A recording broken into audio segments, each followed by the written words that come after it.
인사 나누겠습니다. 주님의 이름으로 사랑합니다.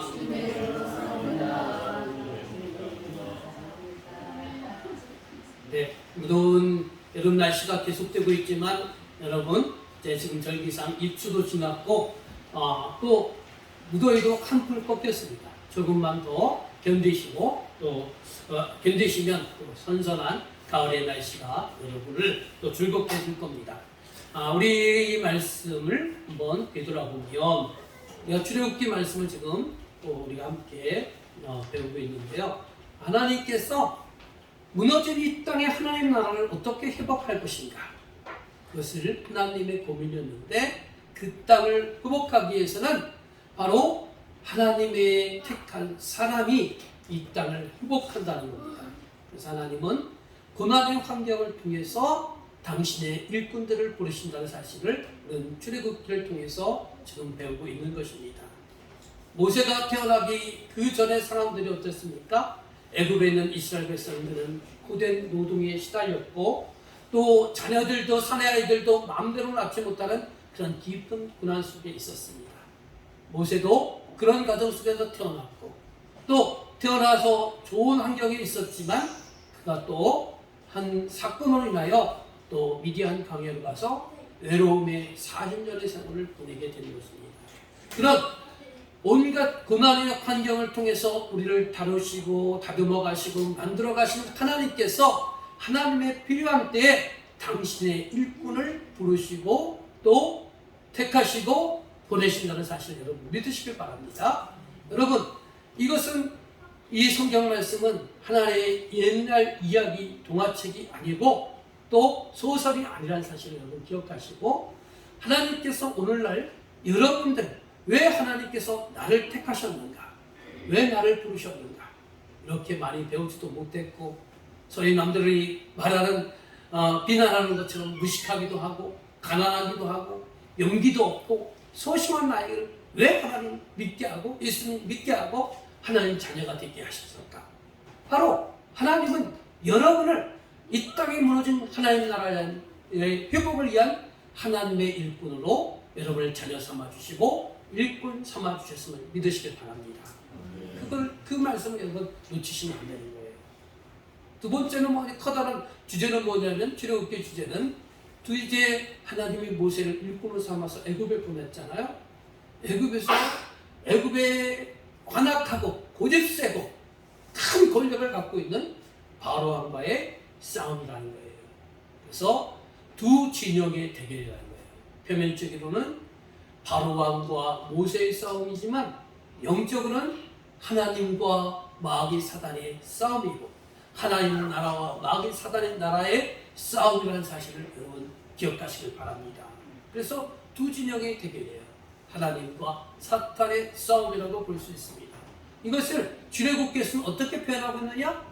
10가지 재앙으로 표현하고 있는 것입니다. 우리는 첫 번째부터 세 번째 재앙을 살펴봤습니다. 첫 번째 재앙은 나일강의 물이 피로 변하는 사건을 우리가 살펴봤습니다. 우리가 여기서 한 가지 놓치지 말아야 할 건 뭐냐? 이 인간의 마음이 왜 완악해졌느냐? 바로 사단의 미혹을 당했기 때문에 그렇다는 거예요. 그래서 사단은 우리를 어떻게 미혹시키느냐? 달콤한 말로, 기적으로, 표적으로, 온갖 술수와 온갖 방법으로 우리를 넘어뜨려서 우리를 미혹해 해서 우리를 속아 넘어가게 해서 사단의 하수인이 되게 만든다는 거예요. 우리의 마음을 완악하게 만들고, 그래요 하나님의 말씀을 듣지도 아니하고 하나님께 감사하지도 아니하고 하나님을 믿지도 아니하고 하나님께 찬양과 영광 돌리지 않도록 우리의 마음을 미혹해서 하나님을 대적하도록 사단은 그렇게 행하고 있다는 거예요. 그래서 여러분들이 조심해야 될 게 뭐냐? 여러분이 주일날 교회 나오시고 예수님 믿었고 내가 집사가 되고 권사가 되고 장로가 되었다 할지라도 여러분의 마음이 굳어지면 안 되는 거예요. 여러분의 마음이 완악해지면 안 돼요. 사단은 언제든지 여러분의 완악한 마음의 그 틈을 파고 들어온다는 사실을 기억하시고 늘 은혜를 사모하시는 저와 여러분이 되시기를 주님의 이름으로 간절히 축원합니다. 두 번째 재앙은 뭐냐면 개구리 재앙이었다는 거예요. 개구리 재앙. 개구리는요, 애굽 사람들이 땅을 비옥케 하는 그러한 신호로 섬겼던 것이 바로 개구리고, 그 개구리 형상을 만들어서 애굽 사람들이 신호로 섬겼다는 것이죠. 그렇게 소중히 여겼고 숭배했고 섬겼던 그 개구리가 이제는 애굽 사람들에게 불결함을 주고 불쾌함을 주고 불편을 주는 그러한 존재로 바뀌게 되었다는 것이죠. 그죠? 마찬가지로 여러분, 이 재앙을 통해서 우리가 알아야 할 것 뭐냐? 여러분, 우리가 세상에 가치를 두는 것들이 결국 우리를 유익하게 하는 것이 아니고 우리를 하나님과 우리 사이를 가로막고 우리의 마음을 완고하게 한다는 거예요. 우리는 이 첨단 문화 속에 살아가고 경제의 부흥을 살아가고 있지만 역설적인 것입니다. 물질을 우리에게 노예가 되었어요. 우리 인간은 물질의 노예가 되었어요. 그래서 물질을 얻기 위해서 온갖 머리를 자아내고 온갖 희생을 하고 번심을 하고 그러잖아요. 돈을 얻기 위해서, 돈을 숭배하기 위해서. 돈이 우리에게 평안함을 주지만 그러나 우리는 돈을 얻기 위해서 오히려 그 돈을 섬기는 그런 시기에 살고 있다는 거예요. 그렇기 때문에 그러한 이 개구리 재앙을 통해서 우리가 알아야 될 건 뭐냐? 우리가 하나님보다 더 큰 가치를 두는 그런 것들을 내려놔야 된다. 그런 것들은 우리를 기쁘게 하고 즐겁게 하고 평안한 것이 아니라 잠시 기쁨을 주고 잠시 평안을 줄 수 있지만 영원한 기쁨과 영원한 평안을 얻을 수 없다는 거예요. 그래서 여러분이 소중히 여기는 가치, 하나님보다 더 소중히 여기는 가치를 내려놓으시길 바랍니다. 그것이 물질이든 건강이든 아니면 쾌락이든 아니면 인간관계든 가족이든 더 값비는 여러분의 자녀들. 여러분, 존귀하게 하고 사랑하고 보호해야 할 대상이지만 하나님보다 더 귀하게 여기는 그 가치가 결국 여러분에게 괴로움을 준다는 사실. 자녀 소중히 여겨야 되죠. 돌봐야 되죠. 그러나 자녀를 그 이상의 관계로 생각하지도 말고 대하지도 마시기 바랍니다. 그런 자녀가 나중에는 어떻게 합니까? 부모를 원망한다니까요. 엄마 때문에, 아빠 때문에 이런 원망의 대상이 되기 때문에 여러분, 자식에게 우리는 돌보고 사랑하고 그들에게 편의를 제공해 주지만 그들을 자식을 절대 가치로 두어서는 안 된다는 사실을 우리가 배우게 되는 겁니다. 세 번째 재앙은 흙을 통해서 이로 변하는 이재앙이라는 겁니다. 근데 흙은 이스라엘 백성들, 애굽 사람들이 어떻게 섬기느냐? 풍요와 또 많은 생산량을 허락하는 신호로 섬기고 있다. 흙을 신호로 섬기고 있다는 거예요. 그런데 그 흙으로 섬기는 그 흙이 이제 이로 변하여 애굽 사람들을 고통을 주는 것을 우리는 볼 수가 있는 것입니다. 그런데 우리는 이 재앙을 통해서 애굽의 술사들이 첫 번째, 두 번째 모든 재앙들은 똑같이 흉내를 냈지만 이 세 번째 재앙부터는 흉내를 내지 못했다는 거예요. 그들이 개구리를 나오기도 하고 물이 피가 변하게 하는 것 사건도 있었지만 이를 만들어 흙으로 이를 만들어내는 그러한 것은 해내지 못했다는 거예요. 그래서 그들의 고백을 통해서 우리는 뭘 알아요? 이 재앙은 이것은 바로 여호와 하나님의 권능이고 여호와 하나님만이 하실 수 있는 일이라는 사실을 알게 되었다는 거예요. 그러나 안타깝게도 여호와의 권능은 알았고 하나님의 존재를 알았음에도 불구하고 믿지 아니했다는 거예요. 애굽이 멸망할 때 애굽의 술사들도 같이 멸망했다는 사실을 우리가 알아야 된다는 거예요. 바로왕도 술사들을 통해서 하나님의 존재를 다시 한번 경험했지만 믿지 않았다는 거예요. 우리가 완고해지고 알면서도 믿지 않고 또 마음을 완악하게 하면 그 끝은 멸망이라는 사실을 보게 된다는 사실을 우리가 첫 번째 재앙부터 세 번째 재앙을 통해서 살펴보게 된 것입니다. 오늘은 네 번째 파리의 재앙입니다. 이 파리의 재앙은 애굽인들이 치유의 신, 치유라는 게 뭡니까? 아픈 것을 치료하는 거죠. 이 치유의 신으로 믿고 섬겼던 파리 재앙. 여러분, 바알세불이라고 들어보셨죠? 바알세불. 이 치유의 신으로 애굽인들이 이 파리의 형상을 만들어서 바알세불 신으로 섬겼다는 거예요. 이것을 해서 이 파리의 형상을 보고 병든 자들을 치유하달라고 강구했던 것이 애굽 사람들의 삶이었는데, 하나님께서는 그런 바알세불의 신이 무능하다는 거예요. 헛되다는 것을 이 재앙을 통해서 깨닫게 하시는 것입니다. 자, 출애굽기 8장 21절과 24절의 말씀 한번 읽어보도록 하겠습니다. 시작. 내가 만일 내 백성을 보내지 아니하면 내가 너와 내 신하와 내 백성과 내 집들의 파리떼를 보내리니 애굽 사람의 집에 파리떼가 가득할 것이며 그들이 사는 땅에도 그러하리라. 여호와께서 그와 같이 하시니 무수한 파리가 바로의 궁과 그의 신하의 집과 애굽 온 땅에 이르니 파리로 말미암아 그 땅이 황폐하였다. 여호와 하나님께서 모세에게 나타나서 말씀하십니다. 너 다시 이른 아침에 나일 강가로 가라. 그러면 바로 왕이 다시 그곳에 올 것인데 그때 너 분명하게 말하라는 거예요. 애굽 왕이시여, 애굽에 있는 이스라엘 백성들을 보내주십시오. 그들이 하나님이 약속한 땅에 와서 하나님을 예배하고 섬길 사람들이니까 그들을 보내달라는 거예요.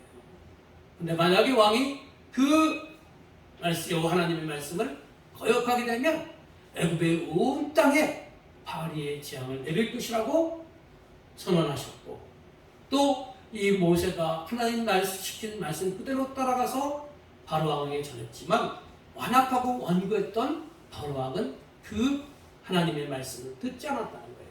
그러므로 말미암아 애굽의 온 땅이 바로 파리로 득실거리는 파리의 재앙을 겪게 되었다는 것입니다. 여러분, 그동안 애굽 사람들은 이 파리의 신 바알세불을 통해서 자신들의 병든 몸을 치유해달라고 간구하고 지극히 공을 들여 섬겼는데, 그런 파리가 이제는 그들의 삶 속에 깊이 찾아와서 그들의 가정 위에, 그들의 방에, 그들의 침실에, 그들의 밥 먹는 그곳에, 그들이 생활한 모든 곳에 파리로 들끓어서 그들을 괴롭게 하고 불결케 하고 고통을 주고 있다는 사실을 보게 되는 것입니다. 바로 신으로 섬겼던 것이 하루아침에 혐오의 대상으로 되었다는 것이에요. 이러한 파리의 재앙이 애굽의 최고의 권력자인 애굽 왕에게는 안 갔을까요? 애굽 왕도 똑같이 겪고 있는 거예요. 네? 윙윙거리죠. 몸에 달라붙어서 따가움을 주죠. 음식에 온갖 균들을 옮기죠. 그 집안에 왕궁의 파리가 득실득실하니까 생활은 해도, 살아는 있어도 살아있는 것 같지 못하고 생활을 해도 고통을 당하고 있는 거예요. 애굽 왕이 견디다 못해서 어떻게 합니까? 모세를 찾아가잖아요. 내가 그 부탁을 줄 테니까 너희가 믿는 신에게 여호와 하나님께 지금 기도 좀 해서 이 파리떼들이 다 사라지도록 그렇게 해달라고 부탁을 하게 됩니다. 그런데 자, 바로의 타협안이 있어요. 자, 말씀 보겠습니다. 출애굽기 8장 25절과 25절 말씀만 읽어봅시다. 8장 25절 말씀. 자, 읽겠습니다. 시작. 바로가 모세와 아론을 불러 이르되 너희는 가서 이 땅에서 너희 하나님께 제사를 드리라. 자, 바로의 타협안이 뭐냐? 파리 때문에 도저히 참지 못하고 견디지 못하니까 제발 이 파리를 떠나게 해달라. 그러면 내가 너희 이스라엘 백성들을 이 애굽 땅, 이 땅에서 니들이 원하는 대로 하나님 명령대로 하나님께 예배를 드리도록 허락하겠다는 거예요. 어디서 예배를 드리라고요? 이 땅. 이 땅이 어디예요? 애굽 땅이에요. 여러분, 우리가 지난주에도 살펴봤지만 하나님이 인간 창조의 목적과 우리가 타락한 이후의 인간 구원의 목적, 우리를 구원하신 목적이 뭐라고 했어요? 하나님께 예배를 드리기 위해서, 하나님께 영광 올려드리기 위해서 우리를 구원하셨다고 그렇게 배웠습니다. 그런데 자, 말씀을 한번 다시 봅시다. 출애굽기 8장 20절 말씀. 지난주에 배웠던 말씀이 그대로 8장에 다시 나오고 있어요. 자, 읽어보겠습니다. 시작. 여호와께서 모세에게 이르시되 아침에 일찍이 일어나 바로 앞에 서라. 그가 우리 있는 곳으로 나오리니 그에게 이르기를 여호와께서 이와 같이 말씀하시기를 내 백성을 보내라. 그러면 그들이 나를 섬길 것이니라. 여기도 나와 있죠? 미주친 것처럼 바로에게 모세가 태어나는 것처럼 바로에게 하는 말이 뭐냐? 내 백성 보내라는 거예요. 애굽에서 보내라는 거예요. 보내는 목적이 뭐예요? 구원의 목적이 뭐예요? 지난주에 했던 거잖아요. 내 백성을 어떻게 하나요? 그들이 어떻게 한다고요? 나를 섬길 거예요. 이스라엘 백성들이 여호와 하나님을 섬길 것이라는 거예요. 그러기 위해서 하나님께 영광 돌리고 하나님께 감사하고 하나님을 찬양하고 하나님께 예배드리기 위해서 이스라엘 백성들을 애굽에서 보내게 하라는 거예요.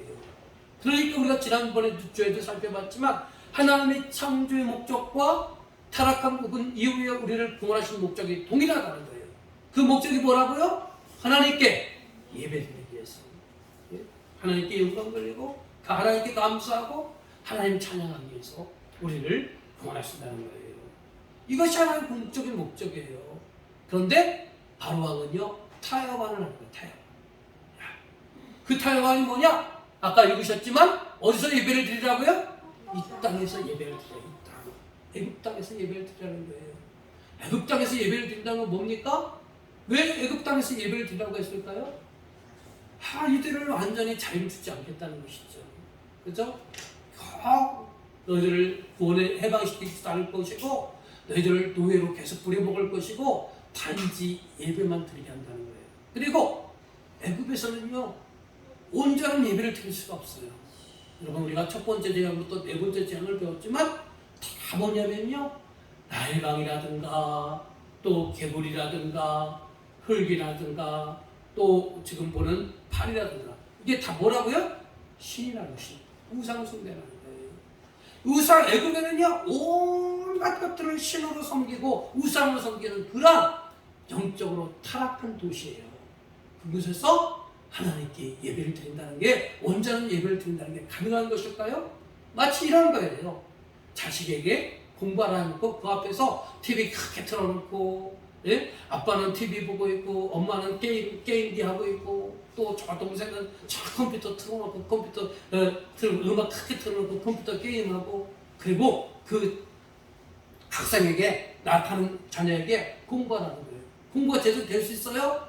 정말라면 TV 소리 때문에 드라마 내용에 귀에 들어오고 좀 있으면 찬양 음악 소리가 귀에 거슬리고 또 엄마가 그 게임을 하다가 또 아빠가 게임을 하다가 막 흥분해서 소리 지르는 것 때문에 또 아빠 뭐야 뭐 어찌 됐어 이렇게 되는 거예요.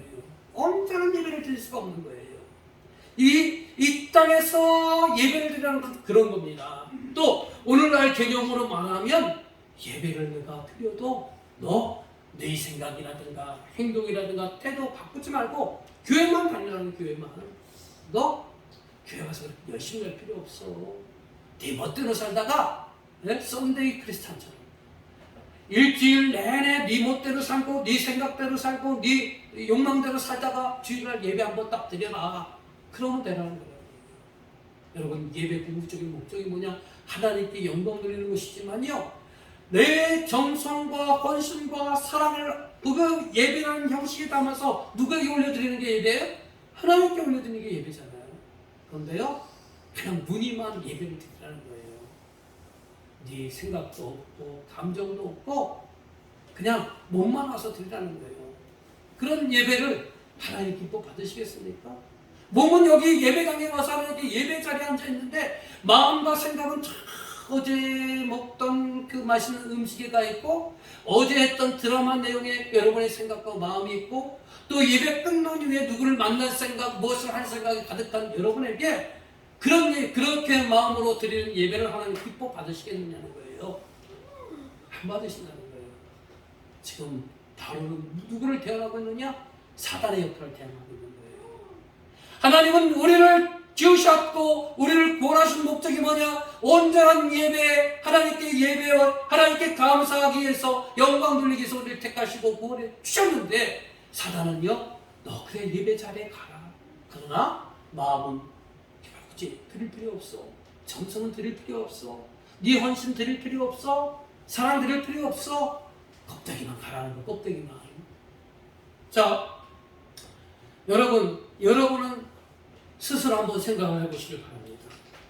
여러분이 드리는 예배, 나의 예배는 정말 내가 편리한 대로 드리는 것인가? 하나님은 아니면 하나님께서 요구하시는 기준에 대한 성실한 응답인가? 나의 편리는 뭡니까? 내가 시간 되면 예배 오고 시간 안 되면 안 오는 거예요. 예배에 대한 구별이 없다는 거예요. 예배는 내 생활의 하나의 일부예요. 하나님께 올려드리는 것이 아니고 헌신이 담겨져 있고 내 생활이 조금 여유가 있으면 드리고 그렇지 않으면 드리지 않는 거. 왜? 또 예배 드리는 예물도 마찬가지요. 그 예물 시간에 그냥 멍하니 앉아있을 수 없어서 그냥 마지못해 그냥 1,000원짜리 한 장 드리는 그것이 온전한 예물 드리는 것이 아니라는 거예요. 그러나 사단은 그렇게 드리라는 거예요. 너 예물 고민할 필요 없어. 그냥 대충 하나 손에 잡히는 데 하나 드리면 되지. 그 안에는 헌신과 희생과 사랑과 정성이 기려진 그런 것을 드리라는 거예요. 사단은 우리가 하나님께로 향하고 하나님께 헌신드리는 것을 방해하고 있다는 것입니다. 자, 이 땅에서 예배를 드리라고 하실 때 모세가 거절합니다. 아까 안 읽은 말씀이 있어요. 26절. 우리 권사님 한번 찾아보세요. 26절. 자, 우리 26절. 우리 주부에는 다시 우회 가운데 면이 있습니다. 읽어볼까? 모세가 왜 거절을 하느냐? 이 땅에서 예배드리라는 것을 왜 거절하느냐? 자, 읽어보겠습니다. 자, 시작. 그리하면 그다음에나이다. 우리가 우리 하나님 여호와께 제사를 드리는 것은 애굽 사람이 싫어하는 바인지 우리가 만일 애굽 사람의 목전에서 제사를 드리면 그들이 그것을 미워하여 우리를 돌로 치지 아니하리이다. 자, 모세가 왜 거절하는 겁니까? 이 땅에서 애굽 땅에서 예배드리라고 거절하는 거예요. 이스라엘 백성들이 예배드리는 것을 보고 애굽 사람들이 돌로 쳐 자기들 죽일까봐 그렇다는 거죠. 근데 이렇게 봤을 때 이해가 안 되죠. 여러분, 이스라엘의 예배는 항상 제물이 있어요. 제물을 드려요. 그 제물이 뭐였느냐? 소나 양이나 염소나 비둘기나 그런 거였어요. 회생제사를 드릴 때는 어떻습니까? 그 소나 양이나 염소나 비둘기 그런 것들을 죽여야 되는 거예요. 그런데요, 애굽인들은 뭐냐? 종교성이 아주 다양해가지고 온갖 동물들을 신으로 섬기고 있다는 거예요. 신으로. 그런데 그러한 믿음을 갖고 있고 그런 문화적 배경이 있는데 그들이 보는 앞에서 손을 잡아봐요. 이건 이런 예와 똑같은 거예요. 지난번에도 말했지만 인도 중에 힌두교를 섬기는 사람들은 소를 숭배한다고 했잖아요. 그들이 보는 앞에서 소를 잡는 거하고 똑같은 거예요. 만약에 여러분들이 인도에 가가지고 힌두교인 앞에서 소를 잡아보세요. 여러분 어떻게 되겠습니까? 이 성경 표현들 그대로 어떻게 돼요, 여러분? 돌 맞아요. 들에 맞아 죽어요. 똑같은 거예요. 네? 지금 모세는요, 그런 이유 때문에 바로 왕의 타협안을 거절하는 것입니다. 그러나 좀 더 궁극적인 이유는 딴 데 있어요. 자, 다시 모세의 또 다른 건의가 있습니다. 8장 27절 한번 읽어봅시다. 27절과 모세의 새로운 또 제안과 또 바로왕이 거절하는 거. 바로왕의 타협안이 있어요. 자, 읽어보겠습니다. 27절, 28절. 다시 시작. 우리가 40일쯤 광야로 들어가서 우리 하나님 여호와께 제사를 드리되 우리에게 명령하신 대로 하리라 하였다. 바로가 이르되 내가 너희를 보내리니 너희가 너희 하나님 여호와께 광야에서 제사를 드릴 것이나 너무 멀리 가지는 말라. 그런즉 너희는 나를 위하여 간구하라. 자, 모세가 바로왕이 하나님께 예배를 드리라고 허락을 했지만 1차적인 타협하는 뭐였냐? 유혹은 뭐였냐? 멀리 갈 필요 없다는 거예요. 이 땅에서 예배를 드리는 거예요.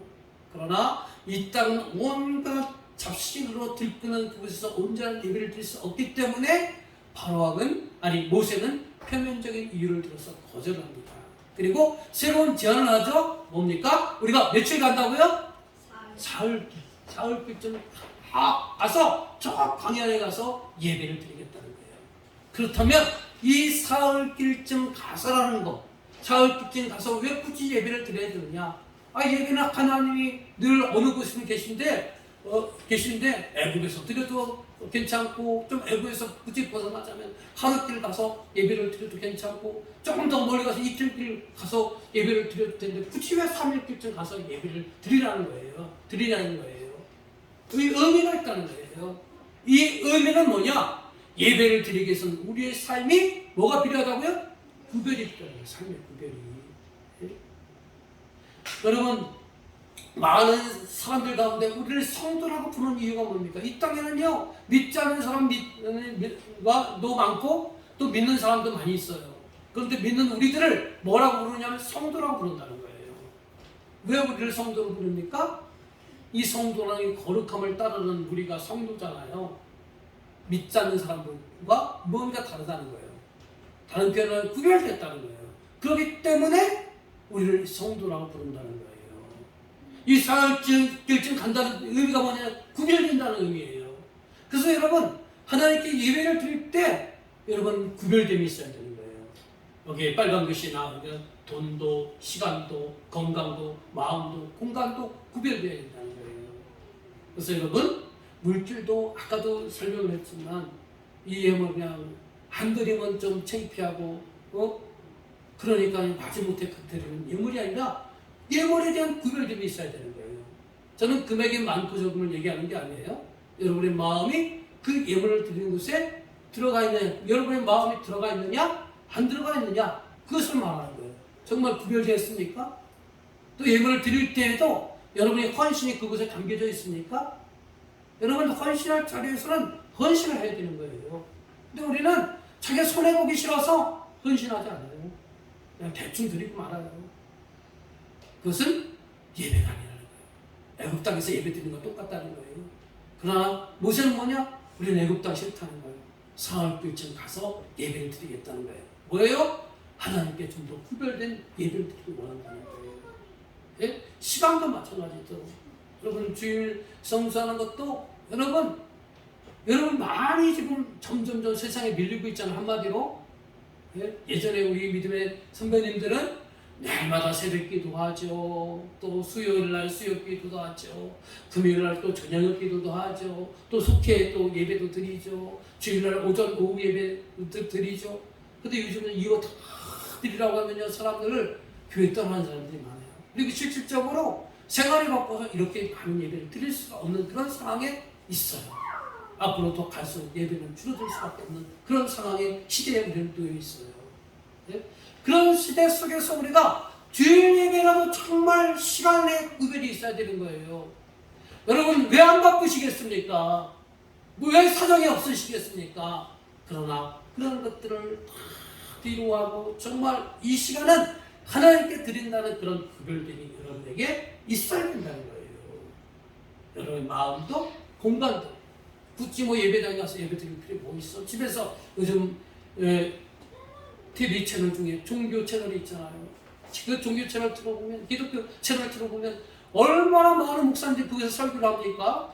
저보다도 훨씬 간략하고 간단하게 아주 머리에 쏙쏙 들어오도록 설교하시는 목사님들이 얼마나 많이 계십니까? 굳이 이 예배당까지 와서 예배를 드릴 이유가 어디 있는 겁니까? 우리 편리 위주로 간다면 그런 거예요. 여러분, 주일날 여기 예배당에 안 나오셔도 되는 거예요. 기독교 채널 틀어놓고 예배 드리고 거기 그러면 되는 거예요. 그러나 예배는 여러분의 공간의 구별도 필요하다는 거예요. 여러분의 일상을 벗어나서, 여러분의 익숙한 공간에서 벗어나서, 여러분의 혼란스럽고 정말 복잡한 여러분의 가정을 벗어나서, 직장을 벗어나서 이 예배당에 모여서 공간을 구별하고, 공간을 구별하면 우리 마음이 그곳에 집중이 되는 거예요. 마음이 집중되고 여러분의 마음을 충분히 하나님께 집중해서 하나님께 올려드리는 그런 예배, 그런 예배를 하나님이 기뻐 받으신다는 거예요. 그래서 모세가 이 애굽 땅에서 예배드려라 하는 그 제안을 거절하고 우리는 사흘쯤 가서 예배를 드리겠다는 이유를 여기에 말하고 있는 것입니다. 왜 우리가 이렇게 구별된 예배를 드려야 되냐? 우리가 누구라고요? 하나님의 사람이기 때문에 그런 거예요. 믿으십니까? 그러니까 여러분들이 하나님의 사람임을 잊지 마시길 바랍니다. 자, 바로가 그렇게 모세 안에 재활에 대해서 또다시 유혹을 하는 거예요. 타협안을 내는 거예요. 자, 그러면 너희들 광야로 가라. 이 애굽 땅을 떠나서 광야로 가되 뭐라고요? 어떻게 하라고요? 너무 멀리, 예? 너무 멀리 가지 말라는 거예요. 의미는 뭐예요? 너희들 예배도 드리고 기도도 하고 집사도 되고 권사도 되고 직분도 맡아라. 그리고 교회에서 봉사도 해라. 그러나 뭐라고요? 광신적으로 하지 말라는 거예요. 열정과 헌신과 그것에 혼을 담아서 전성을 담은 그런 예배, 그런 봉사, 그런 헌신 드리지 말라는 거예요. 그 의미가 바로 너무 멀리 가지 말라는 그런 뜻과 담겨져 있다는 거예요. 너희들 제사도 드리고 세상 즐거움도 다 누리고 누리되 그래 표신하게 예수 믿지 말라는 거예요. 한마디로 아까 그 말씀과 똑같은 거예요. 아까 이 땅에서 예배를 드리는 의미와 거의 진배 없는 거예요. 너희 하나님께 정성과 헌신과 사랑 그거 배제하고 껍데기와 형식과 무늬만 드리라는 거예요. 하나님이 받으시는 제사가 뭐예요? 예? 마음을 다하고 뜻을 다하고 정성을 다하고 여러분의 생명을 다해서 드리는 그 예배를 하나님 받으시는 거예요. 여러분의 마음과 정성이 담겨진 그 예배, 그 영어로 드리는 예배, 그 예배를 하나님 받으신다는 사실을 여러분 기억하시길 바랍니다. 그래서 여러분 모든 게 여러분 그냥 할 수 있죠. 모든 게 그러나 여러분 찬양을 하든 특별 찬송을 드리든 기도를 하든 여러분 그동안 내가 교회 다니면서 20년 30년 찬양했고 20년 30년 40년 기도했으니까 대표 기도 되면 그냥 와서 기도하는 것보다 그거 뭡니까? 껍데기만 드리는 기도와 똑같은 거예요. 네, 여러분 우리 미리 다 친절하게 알려주잖아요. 한 달 전에 단조의 대표 기도 순서대 알려주잖아요. 그러니까 여러분 그곳에 정성을 담고 헌신을 담고 충성을 담아야 되잖아요. 그래서 미리 이 대표 기도를 위해서 기도하고 또 여러분 기도문도 작성하고 또 이 대표 기도를 드리기 위해서 또 첫날 어떤 분들은 열심히 있는 분들은 첫날 교회에 와서요 이 대표 기도를 위해서 기도한대요. 찬양을 위해서 또 기도한대요. 자기 맡은 순서를 위해서 또 기도한대요. 이것이 바로 뭐예요? 구별됨이에요. 그러나 세월이 흘러갈수록 이러한 구별됨, 정성, 사랑, 헌신, 희생 이것이 어떻게 되고 있어요? 사라지고 있는 거예요. 뭐만 남고 있어요? 무늬만 남고 있고 형식만 남고 있고 껍데기만 남고 있는 거예요. 지금 우리는 커다란 매개에서 보면 주제에서 보면 뭘 보고 있느냐면 두 진영의 대결을 보고 있는 거예요. 하나님의 나라와 사단의 나라, 하나님의 통치와 사단의 통치를 보고 있는 거예요. 우리가 자꾸 정성과 헌신과 희생과 사랑이 사라진 껍데기와 무늬만 드리는 그런 예배는 결국 누구한테 패배하는 거냐? 마귀 사탄에게 패배한다는 사실을 기억하시기 바랍니다. 그래서 우리가 세상 사람들이 다 세상 풍류는 다 그렇게 흘러간다 할지라도 여러분 하나님께 드리는 예배는 그렇게 세상 유행 따라하면 안 된다는 사실을 여러분 기억하시기 바랍니다. 자, 이제 5번째 제안입니다. 하나님의 뜻은 첫째로 말해요. 너 애굽에 가서 내 백성 이 애굽에서 보내라. 그들이 여호와 하나님을 섬길 것이다. 그들이 하나님을 예배할 것이다. 그러니까 보내라. 똑같은 말씀을 모세에게 통해서 바로에게 전하고 있는 거예요. 그러나 완악하고 마음이 이미 굳어진 그 바로에게요. 여러 가지 그동안 첫 번째 재앙부터 네 번째 재앙을 겪어도 그 마음을 돌이킬 생각이 없는 거예요. 그래서 하나님께서는 이번 재앙은 돌림병, 갑자기의 돌림병, 다 한마디로는 전염병의 재앙을 내리는 것입니다. 그 전염병의 재앙을 통해서 가축, 소나 양이나 말과 낙타와 그런 것들이 다 전염병으로 해서 죽게 되는 그러한 재앙을 내리는 것이 바로 5번째 재앙이라는 겁니다. 자, 말씀을 읽어보겠습니다. 출애굽기 9장 3절, 6절 읽어보겠습니다. 시작. 여호와의 손이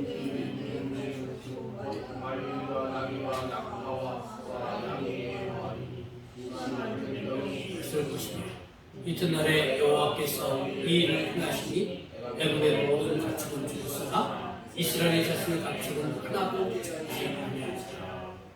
이 돌림병, 이것은 결국 뭐냐?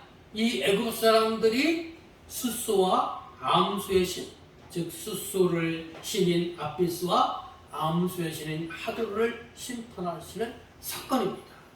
자, 이 사건의 특징이 뭡니까?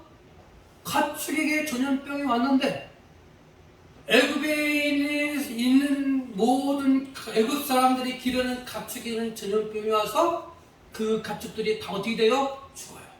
그런데 이스라엘 애굽 땅이 똑같은 애굽 땅인데 이스라엘 민족이 키우는 가축들은 전염병에 걸리지도 않았고 죽지도 아니했다는 이 사건이라는 거예요.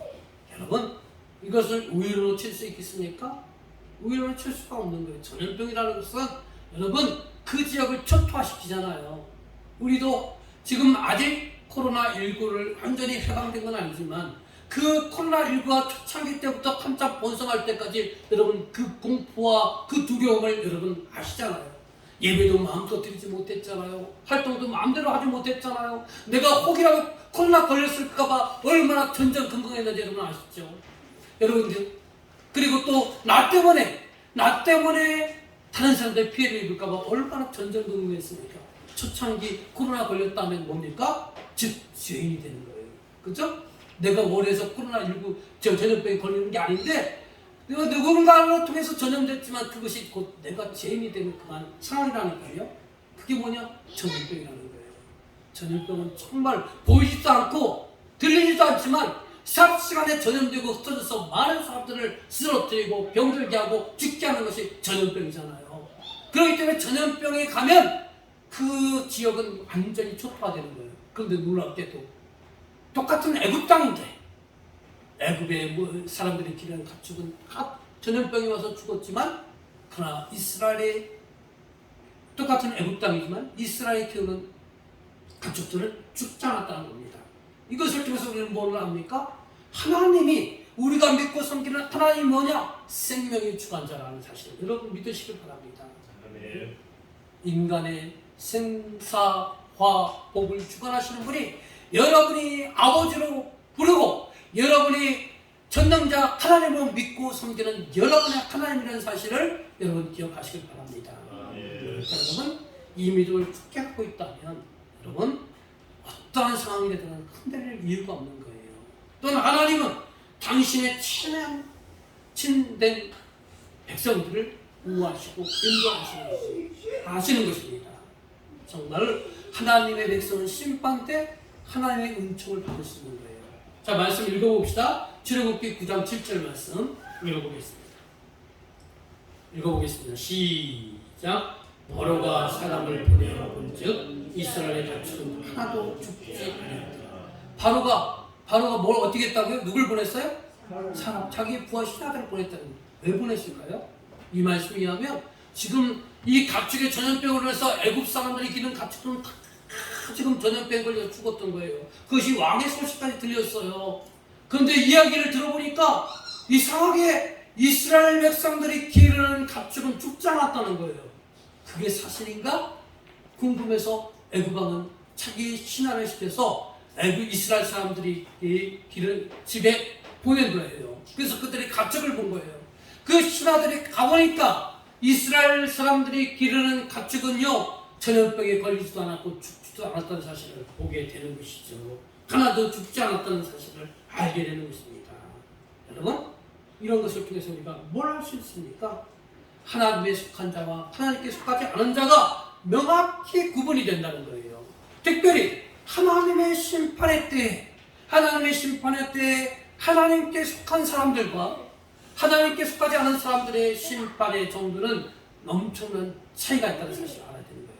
하나님께 속한 사람들에게는 구원의 은총과 사랑의 은총과 하나님의 위로와 안식과 상급의 은총이 있지만 하나님을 믿지 못하고 악기 사단에 속한 그런 사람들은 하나님의 심판의 때 처절한 고통과 멸망의 심판을 받을 수밖에 없다는 사실을 여러분 아시길 바랍니다.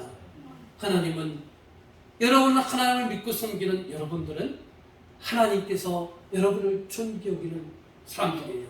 여러분들을 하나님께서 보호하신다는 사실을 여러분 믿으시길 바랍니다. 또한 심판의 때 여러분들은 공패할 필요가 없고 하나님의 위로와 상급과 안식을 누리신다는 사실을 여러분 기억하시길 바랍니다. 곁들여서 말씀하자면 여러분 그렇기 때문에 우리는 이런 하나님의 사람이 내가 하나님의 사람이고 내가 하나님의 자녀라는 인식이 중요한 거예요. 그 의식을 갖고 있으면 여러분 두려워 떨 거 없어요. 종말이 내일 와도 내가 내일 죽는 어떤 사건에서 죽는다 할지라도 내가 날마다 하나님 앞에 바로 서 있다면 여러분 두려워할 필요 없어요. 여러분 무슨 미련 때문에 다 두려워하고 벌벌 떨고 고통과 공포에 휩싸입니까? 안 죽으려고 바람바람 그렇게 버티는 겁니까? 정말 내가 하나님의 사람이고 내가 하나님이 나를 끝까지 책임져주시고 인도해주시고 나를 데려가실 때는 위로와 안식과 상급을 주시다는 믿음이 여러분 확고하다면 여러분 어떤 상황이 되든 간에 두려워 떨 것이 없다는 사실을 믿으시길 바랍니다. 왜? 나는 하나님의 자녀고 왜? 나는 하나님의 은총과 사랑과 보호를 받고 승과 상급을 누릴 사람이기 때문에 그런 거예요. 그러니까 여러분 하나님을 나의 주, 나의 하나님, 나의 아버지로 믿는 이 신앙의 고백이 그냥 날마다 입에서 나오는 그런 외침과 하나님을 부르는 칭호가 아니라 얼마나 큰 은총인가를 여러분 믿으시길 바랍니다. 또 한 가지 여러분 이 사건을 통해서 볼 수 있는 건 뭐냐? 잘못된 주인을 만나고 섬기는 자들의 그 운명을 보자는 거예요. 여러분 그 가축들은 누굴 잘못 만난 것입니까? 왕을 잘못 만난 것이죠. 그 주인을 잘못 만난 것이죠. 왕을 위해서 또 주인을 위해서 헌신하고 그들이 희생하고 충성했는데 그 결과물이 뭐였어요? 전염병에 걸려서 죽었다는 거예요. 그것은 곧 하나님께 심판을 받았다는 거예요. 그들에게 무슨 죄가 있습니까? 그들은요 주인을 잘못 만난 죄, 또 왕을 잘못 만난 죄밖에 없다는 사실이에요. 그러므로 여러분 우리가 겉만 번제를 하고 그 끝을 책임지지 못하는 것들에 대해서 여러분 두려워하고 부러워할 필요가 하나도 없다는 사실을 여러분 믿으시길 바랍니다. 여러분 주보에 있는 내용을 한번 읽어보도록 할까요? 세 번째 면 위에 그 화살표 있고 빨간 글씨로 된 거 잘 읽어보겠습니다. 바로의 권력을 자 시작.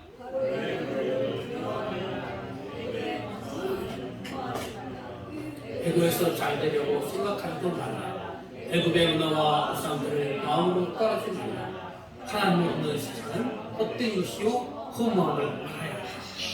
여러분 세상이 정말 공평하면 얼마나 좋겠습니까? 우리가 굳이 예를 들어서 돈 안 벌어도 똑같이 공평하게 생산하고 공평하게 나누고 공평하게 혜택을 받으면 얼마나 좋겠습니까? 근데 우리가 이런 사회는 존재하지 않아요. 한때 이런 사상을 존경해서 공산주의가 왕성을 한 적도 있었지만 그러나 세월이 갈수록 그러한 사상이 고무하다는 사실을 우리는 공산주의가 무너지는 그런 역사를 보면서 알게 되는 거예요. 우리가 사는 세상은 타락한 세상이기 때문에 공평할 수 없고 차등이 있을 수밖에 없는 거예요. 어떤 사람은 부자로 태어났고 어떤 사람은 가난한 집안에 태어나서 정말 그 가난 때문에 온갖 눈물 흘리고 삶의 애환을 느끼고 어떤 사람은 능력치는 부족한데 부모 잘 만나서 정말 번지르하게 떵떵거리며 그렇게 살아가는 세상이 우리가 사는 세상이 불공평한 세상인 거예요. 그래서 우리는 더 이 땅에 하나님 나라 회복을 위해서 우리가 더 헌신할 수밖에 없는 거예요. 그런 세상 속에 살고 있기 때문에 때로는 믿지 않는 사람들이 때로는 나보다 옳지 않은 행위를 하는 사람들이 더 잘 나가고 더 잘 살고 더 떵떵거리는 거 그런 수도 있지만 우리는 그런 것을 부러워하는 것이 아니고 부러워할 필요가 없다는 거예요. 그래야 잘 살아야 100년 그죠? 떵떵거려야 100년 그러나 그 100년 짧은 세월은 아니지만 우리는 그 100년보다 더 긴 영원한 시간을 사는 사람들이 바로 우리 기독교인임을 여러분 믿으시길 바랍니다. 믿지 않는 사람도 영원한 세계가 있음에도 불구하고 그들은 그것을 믿지 않기 때문에 생각하지 못하기 때문에 단지 이 땅에서 떵떵거리고 희희낙낙하지만 그러나 잠시 잠깐의 즐거움이 그들에게는 영원한 멸망과 고통이 준비되어 있다는 사실을 여러분 아시고 이 땅에 악의 권상을 부러워할 필요가 없다는 거예요. 여러분이 굳이 부러워할 이유가 있다면 뭐냐? 내가 만물의 창조자이시고 주관자이시고 전능자이시고 그 하나님을 내가 아버지로 믿고 있다는 사실을 여러분 부러워하시고 자랑하시길 바랍니다. 자, 마지막으로 우리가 살펴볼 건 뭐냐면 완고함이에요. 완고함. 완고함, 헛된 것을 추구하는 그 마음, 그것을 위해서 헛된 우상을 섬기게 되는 마음, 그 완고한 마음은 무너져야 한다는 거예요. 무너져야 진짜 내가 살 수 있다는 거예요. 애굽 사람들은 그동안 자신들이 믿었던 신들, 그 헛되게 믿었던 신들을 10가지 재앙을 통해서 깨닫게 되는 거예요. 자, 나일강이 우리에게 생명의 젖줄인 줄 알았더니 그 생명의 젖줄이 우리에게 고통을 줄 수도 있구나. 또 개구리라는 흙을 기름지게 하는 그 개구리 신이 우리에게 풍요를 줄 거라 생각했는데 그 개구리가 우리에게 고통을 주는구나. 그 흙이라는 신이 우리에게 풍요와 다산을 선물을 줄 줄 알았더니 그 흙이라는 신이 우리를 괴롭게 하는구나.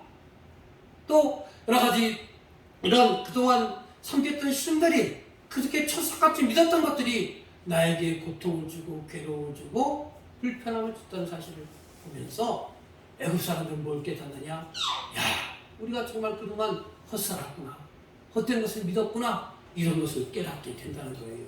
마찬가지로 여러분, 우리 믿는 사람들에게는 정말 고난이 없으면 좋겠는데 왜 우리에게 고난을 허락하느냐? 애굽 사람들과 똑같은 거예요. 우리가 하나님 위에 절대 가치를 둔 그것들이 하나님은 고난을 통해서 하나씩 깨어뜨리고 무너지게 하고 내려놓게 하고 그런 고난의 과정을 통해서 깨닫게 하는 거예요. 내가 그토록 믿었던 자식 아니구나. 절대 신으로 절대적으로 내가 기댈 그런 가치가 아니라는 거. 내가 생명적으로 여겼던 그 돈이 내 생명을 대신하는 것이 아니라는 것을 우리는 하나둘 그 아픔을 통해서 깨닫게 된다는 거예요. 왜 하나님께서 이런 것을 왜 우리에게 허용하시느냐? 그런 것들이 거쳐야 우리가 비로소 만물의 근원이시고 만물의 주관자이신 하나님을 보게 되는 거예요. 우리의 눈이 그동안 여러 가지 비늘로 인해서 그 생명의 근원이시고 만물의 주관자이신 하나님을 보지 못했다는 거예요. 그런데 하나님께서 이러한 사건을 통해서 우리에게 두텁게 깨뜨려 우리의 눈꺼풀들을 하나씩 둘씩 벗겨 주신다는 사실을 보게 되는 거예요. 우리가 그런 것을 경험할 때 우리의 눈이 밝혀진다는 사실. 여러분, 맨 마지막에 빨간 글씨, 초록색 글씨부터 한번 읽어보도록 합시다. 자신들이 잘못 붙잡은 가치들이 차근차근 무너지게 될 때, 그 다음, 자, 비로소, 시작. 비로소 무엇이 생명인지, 어디로 가야 할지, 눈이 거치고 보이기 시작한다. 하나님만이 바른 길, 참된 생명임을 깨달아 알게 된다. 여러분, 마귀 사단들은 우리는 지금 어떤 시대에 살고 있느냐? 영적 대결의 시대에 살고 있는 거예요. 두 진영의 대결 속에 살고 있는 거예요. 마귀 사단들은 온갖 달판 유혹을 통해서 여러분의 눈꺼풀을 잔뜩 씌우게 하는 거예요. 돈이라는 눈꺼풀에, 명예라는 눈꺼풀에, 사람이라는, 자식이라는 눈꺼풀에, 또 건강이라는 눈꺼풀에 잔뜩 씌우게 해서 하나님을 보지 못하게 하고 하나님의 거룩한 뜻을 만지지 못하게 하는 거예요.